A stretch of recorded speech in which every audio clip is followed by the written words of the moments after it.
राहू दे ना तसं फोनवर बोलायला आली ना. बरोबर आहे बरोबर आहे दादाच.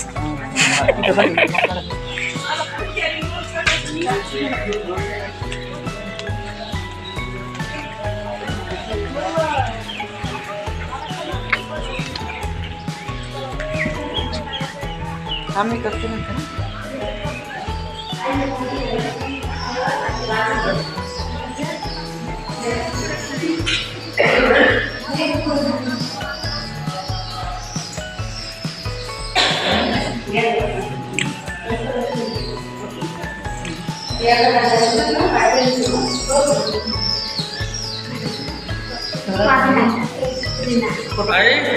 ये किसका फोटो है?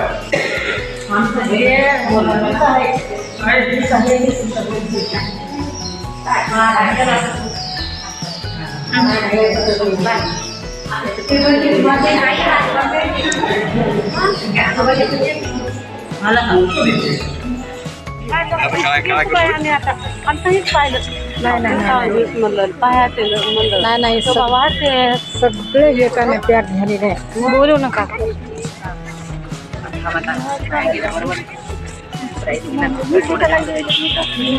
तुम्ही बटन कशाला दाबलं? काल बटन दाबलं स्पीकर चालू होतं ते.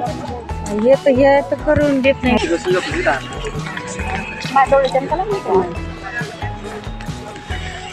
पूजा आता पायवर दिसलं. चला चला हो चला.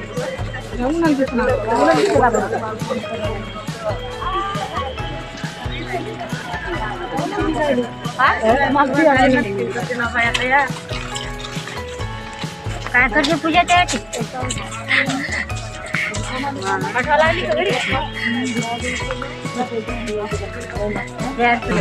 त्याच्यापासून अनेक आपल्या जीवनावर फायदे आहेत. नाही 50 रुपयात घेतले आम्ही.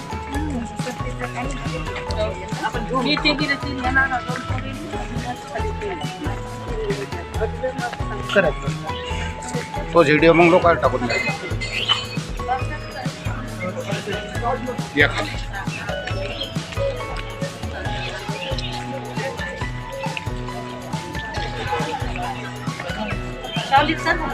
सावलीत बसता का थंड आहे? ऊनच बसता तुमच्या मतानं. तुम्ही तिथं बसा ऊन.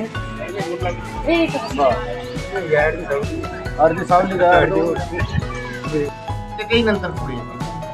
तर हे जवळपास हे जे विहार होतं जवळपास हे 7 मजली झालं पर्यंत. काही विहार यातलं चंदनाचं लाकडात बांधलेलं होतं, काही अखंड दगडात होतं. हे जे दिसून राहिलं तुम्हाला हे अखंड दगडातच आहे. तर असं हे चंदनाच्या यातनी बांधलेलं हे कुटी जी होती मूलगंध कुटी, हे आपल्याला यातनी मूलगंध कुटीचे जे उत्खनन केलं यायनं त्याचा उद्देशच तो होता की मूलगंध कुटी सापडली पाहिजे आपल्याला.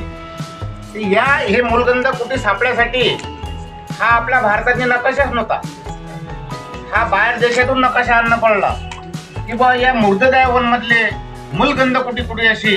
तर त्याने या ठिकाणी शोधलं सर्वात पहिले हे मूलगंध कुठे सापडले आणि मग हे उत्खनन केलं. उत्खनन करता करता ते पुढे जाऊन बंद पडलं.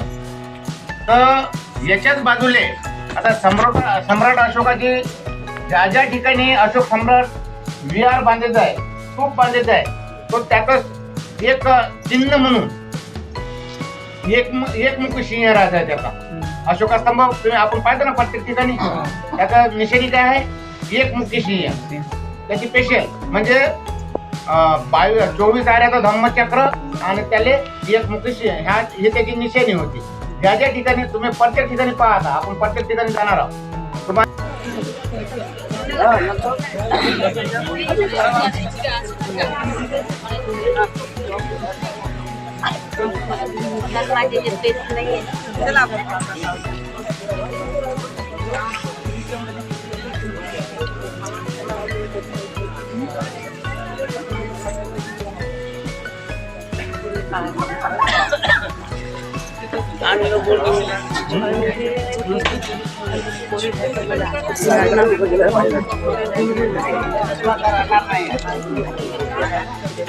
सगळं जीवनचरित्र संपवलं, त्याच्यावर टाकलेलं ह्याच्यावर निघत नाही सध्या. ते दुरून घ्यावं.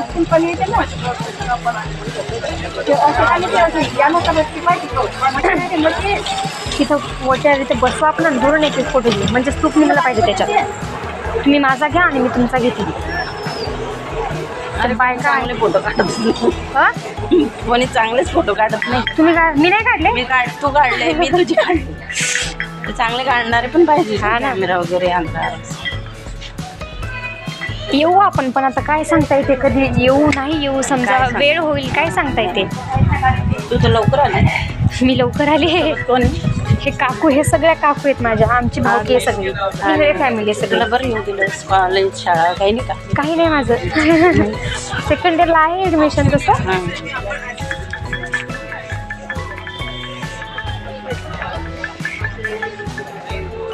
जवळपास उत्खनन होऊन याले 100 वर्ष झाले. आता उत्खनन मध्ये उत्खनन तर त्याला कमीत कमी यातने ब्रिटिश लोक आहे ना, हे जे गरबे नाही हे ब्रिटिशांनी बसू नका ना, ते तुमच्या लक्षात नाही येणार बसल्यानं. तर याचं उत्खनन केलं ब्रिटिश लोकांना. आता त्यानं उत्खनन केलं आणि लगेच ते 5-10 वर्षांनी यातून निघून गेलं. आपला देश आजच झाला समजा. तर तेवढ्यातली हे उत्खनन जसं आहे तसंच राहिलं. याच्यावर मग भारत सरकारनं काही ऍक्शन घेतली नाही. याचं उत्खनन त्या भारत सरकारनं कोणच केलं नाही. जे त्याच्या वेळेस जे झालं ते झालं. म्हणजे त्यातले काही लोक बुद्धालाही मानणारे होते इंग्रजमध्ये. तर त्याने अति येऊन हे उत्खनन केलं. काही श्रीलंकेवाल्याचा सहारा घेतला, बनत्या अनागारिका आपण त्याचं दर्शन घेतलं. ते काही त्याचा सहारा घेतला. मग सर्वांनी मिळून हे उत्खनन केलं. या उत्खनन मध्ये लय सत्य काही निघालं. एवढं काही निघालं की भगवान बुद्ध ज्या ठिकाणी निवास करत होते ते मूलगंध कुठे सापडली. ज्या ठिकाणी जे भंतेजी लोक रोजची सभा घेत होते की बा आपण लोकांना कसं वागलं पाहिजे, आपला सहवास कसा झाला पाहिजे, असं त्याला आपण काय म्हणतो, पंचायत राज म्हणतो ना, म्हणजे त्याला आपण पंचायत म्हणतो. पंचायत सारखं असं ज्या ठिकाणी रोजची सभा होत जाय ते जागा सापडली. आणि ज्या ठिकाणी आपल्या पैशावर जे हे आहे काय म्हणतात आपल्या दाण्यावर आहे ना अशोका स्तंभ 22 आऱ्याचं 24 आऱ्याचं ते मेन सापडलं इथं. ज्याचा जन्मच या ठिकाणी झाला, या उत्खनन मध्ये सापडलं. ते त्याचंही दर्शन आता आपण घेणार आहोत 15-20 मिनिटात. अशा मोठ्या मोठ्या गोष्टी एवढ्या लहान उत्खनन मध्ये निघाल्या. हे उत्खनन जवळपास 5 किलोमीटर करावं लागते मधून. पण हे शक्य झालं नाही. हे एवढंच केलं की एवढ्याच काही येत नाही, हे सर्व काही निघालं. तर हे जे तुम्ही पाहू राहिले, हे जे पाहू राहिले ना, हे चित्त आहे. ते म्हणजे भगवान बुद्धाच्या सहवासात जे भिक्खू लोक राहायचा ते लोक मग आधीच मरण पावतात आणि त्याला या ठिकाणी हे करतात, मूर्ती करतात दुसऱ्या कुठे तिथे. ते लोक भगवान बुद्धाच्या सहवासात राहिलेले लोक जे भिक्खू होते, विद्वान होते, ते एकदम विद्वान होते.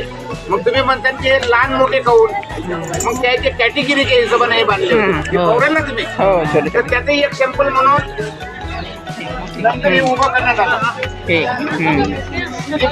चित्त कसे होते, हे चित्त कसे होते भंतीची लोकांचे. आता हे याच्या खाली आधी पक्कम आहे बरे, कुठेही खाली असू शकते जमिनीतनी.